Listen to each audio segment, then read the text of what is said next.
In 2015, 3 million teenagers between the ages of 12 and 10 claimed to have had at least one major depressive episode in the past year, according to the Department of Health and Human Services.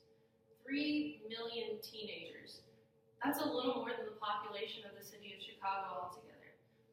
And I ask you tonight, what if you could help lower that number?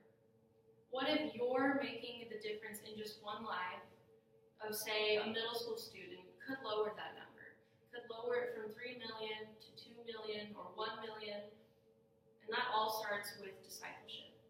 I've been volunteering in student ministry for the past 3 years. I've been involved in student ministry ever since I went into middle school, and it has completely changed my life. I've had the privilege of leading students from ages 12 to 18. I've been a life group leader for 7th and 8th grade students, specifically 7th and 8th grade girls.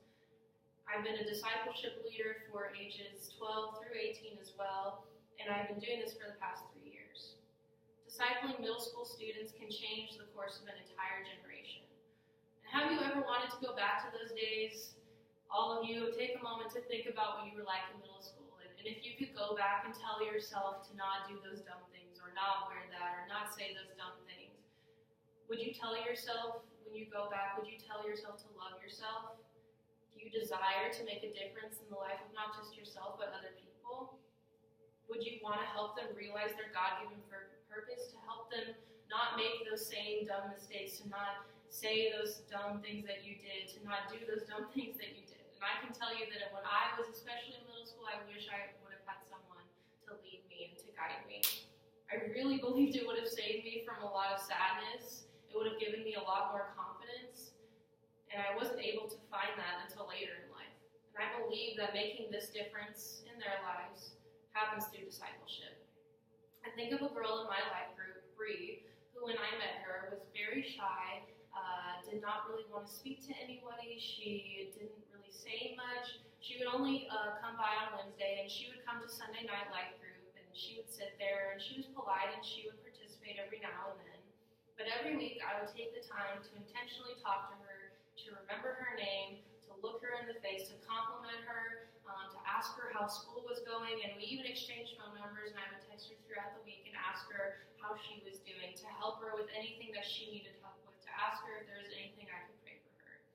And I remember because of that, she began to open up to me about her life, and through that I got to speak life and the truth about Jesus Christ to her.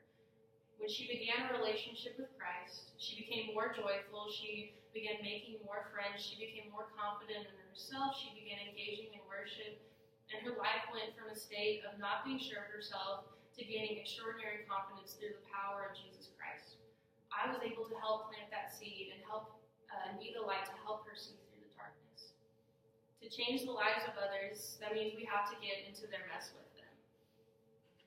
By simply being in their lives day after day, asking questions, just showing interest, we can open the door for life change. Student pastor Jeff DiGiacomo claims that there are some of the ways to disciple and interact with students consist of consistency with middle school students is very important, because right now there's not a whole lot of things in their life that are consistent. There aren't a whole lot of people in their life who are staying consistent, who are showing interest. So simply by being there constantly, by asking them every day, each week when you see them, to show interest, opens the door for them to open up to you. This starts by first engaging with them and opening up your life to them. That could be a simple text message. That could be asking them how their day is going. That could be sharing something personal. That could be meeting with them weekly or doing something fun together. And all of this shows them that you are someone they can trust, who they can open up to. Studies have shown that consistency with students, especially, even inside the classroom, are the key to getting them to engage with the world around them and just to simply learning. These students need someone who are going to give of themselves to show them what real men and women of God look like.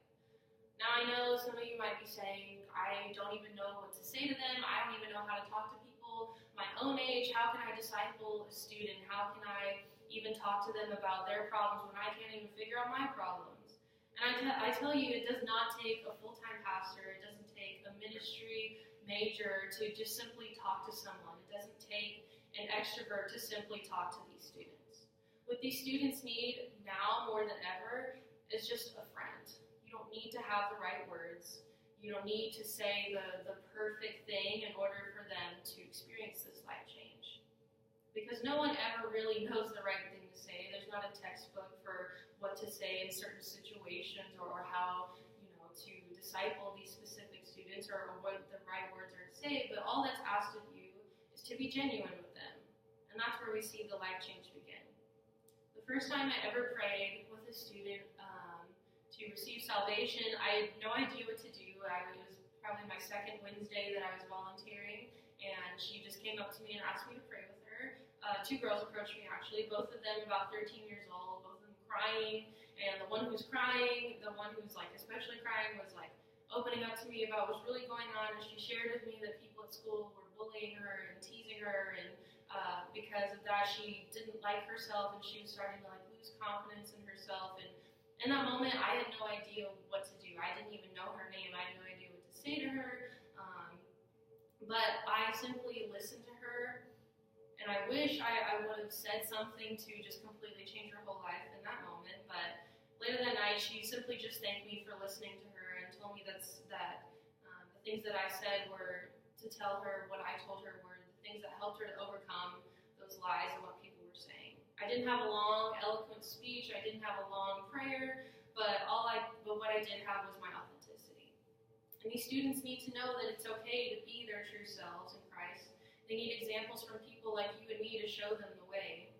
And so many young people today don't have a role model. They're looking for someone, some kind of Christian role model, someone that they can look up to and to show them their value, to model after, to show them what joy really looks like, to show them what life really is like to the fullest. And again, what they're looking for is a friend. Discipleship starts with that friendship. It starts with a conversation. Students are at such a high risk to be swayed one way or the other because of their peers or by culture or what the world around them is telling them what to do. And they're the next generation. It's not only important to take on discipleship, but it's our responsibility. It's our responsibility to show them that we care, to be authentic, to be simply their friend. And that's discipleship in its simplest form. Through discipleship, we can change the course of a whole generation if we choose to accept this responsibility. So again, you might be saying, well, what can I do about it? What do I need to do right now? And that starts with volunteering at a local youth group. It starts with volunteering in a kids service. And there are so many churches and youth ministries and programs that need volunteers and people to invest into these students' lives. And by taking the time to pour into these students, you are a direct impact on the future. They truly are the future, and you can change the course of someone's life.